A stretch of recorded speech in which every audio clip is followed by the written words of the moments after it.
ఓం నమో వెంకటేశాయ. మాఘమాసం సూర్య ఆరాధనకు అత్యంత అనువైన కాలం. మాఘ ఆదివారాలు తప్పకుండా సూర్య ఆరాధన చెయ్యాలి. అసలు మాఘమాసం అంతా కూడా మాఘస్నానం చేసి సూర్యారాధన చేస్తారు.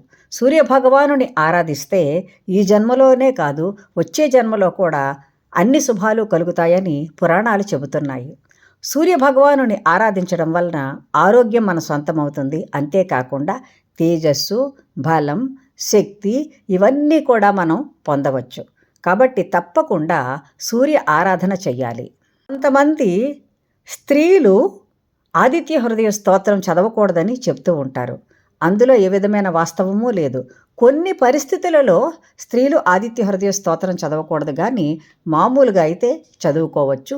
సూర్యాష్టకం, సూర్య స్తోత్రాలు ఇవన్నీ చదువుకోవడం వలన మనకు కావలసినటువంటి శక్తి వస్తుంది. నిజానికి ఆ శక్తి ద్వారా మనం భగవంతుని ఆరాధించి భగవంతుని కృపను పొందవచ్చు.